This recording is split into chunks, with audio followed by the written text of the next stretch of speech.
C'est bon pour tout le monde? Le vote est clos.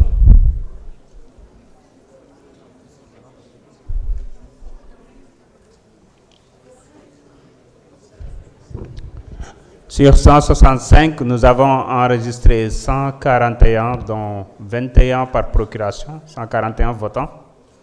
pour 130, contre 9, abstention 2. L'Assemblée a adopté.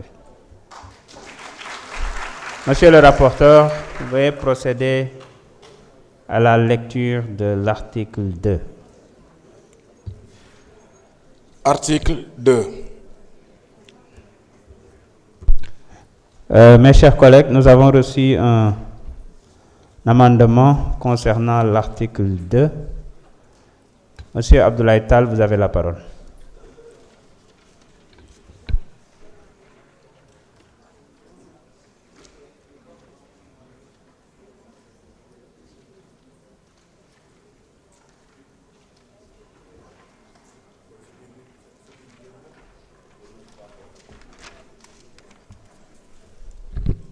Merci beaucoup, Monsieur le Président.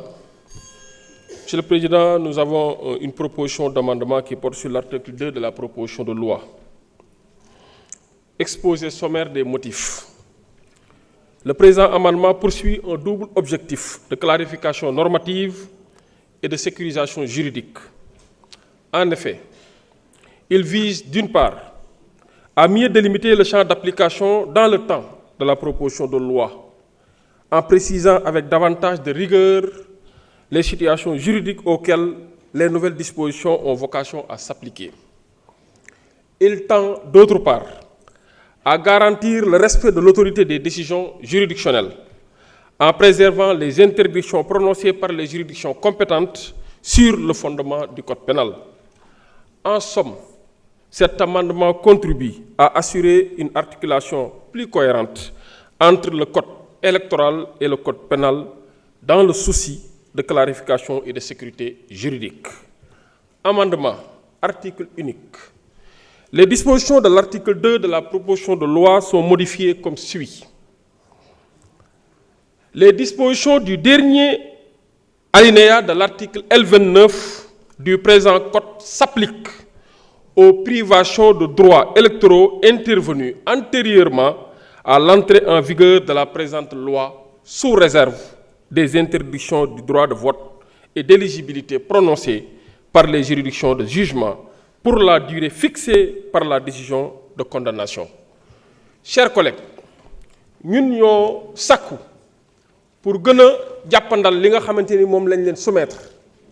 ñu gën kaa ñoŋal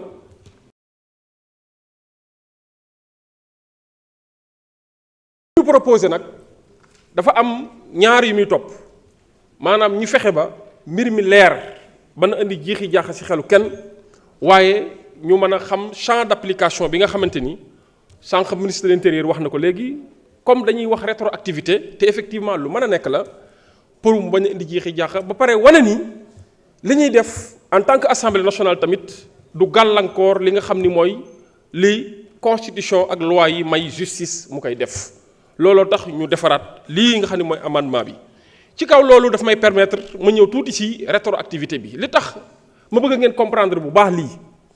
mooy boo xoolee ni ñu ko bindee woon dafay mel ni rétroactivité bi day concerner même interdiction yi nga xam ni justice moo ko prononcé woon et en vertu de la séparation des pouvoirs assemblée nationale warta dugg ci li nga xamante ni nii cëggalu guy justice la loolu moo tax ñu génnaat ci jox assemblée nationale li nga xam ne moo ko moom te booy xool ci fi ñu tuddee automaticité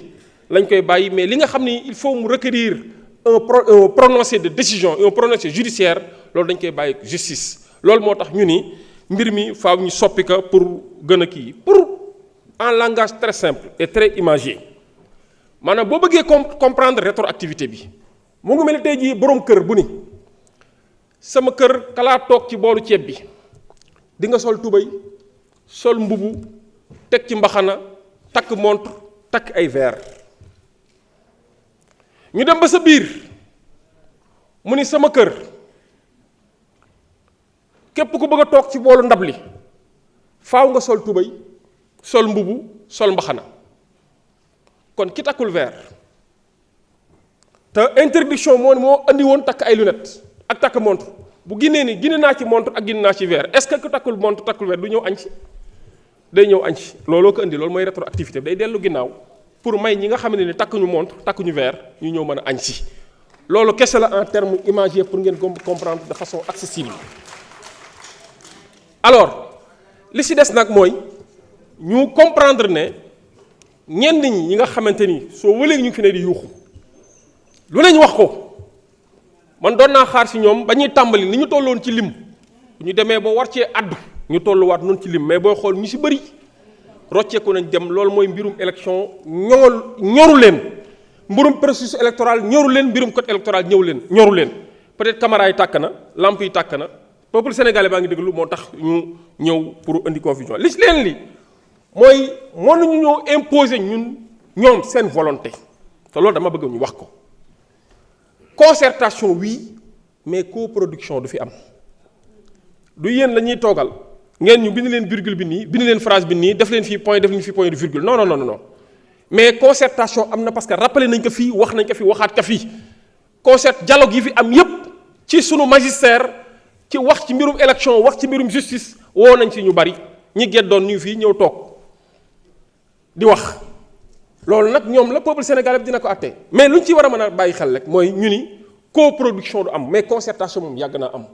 waxuñu tamit ne point de désaccord kenn du ko indi assemblée nationale loolu tamit ñu bàyyi ci xel dafa am dañuy accordé wu sur des points accordé wu sur des désaccords ñoo xam ne lii ànduñu si waaye nag kan mooy tranché assemblée nationale mooy tranché parce que c'est la représentation la plus parfaite du peuple sénégalais loolu moo tax assemblée nationale day xool day dox ci diggante exécutif sax ak justice parce que exécutif lépp lu mu bëgg ci loi fii la koy indi mais justice lépp lu mu war a appliquer ci loi tamit fii lay jógee kon assemblée nationale rôle d'équilibre boobu lay jouer dina ko jouer en toute responsabilité devant le peuple et devant l'histoire. Assalamu alaikum wa rahmatullah. Merci beaucoup. Y a-t-il un orateur d'opinion contraire? Oui. Tafsir Thioye.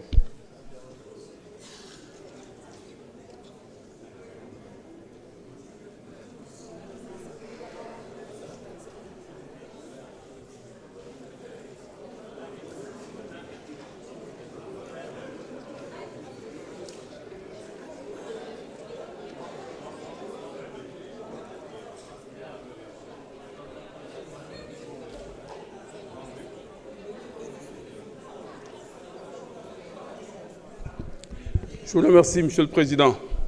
Monsieur le Président, Monsieur le Ministre, Madame la Secrétaire d'État, très chers collègues, Mesdames, Messieurs.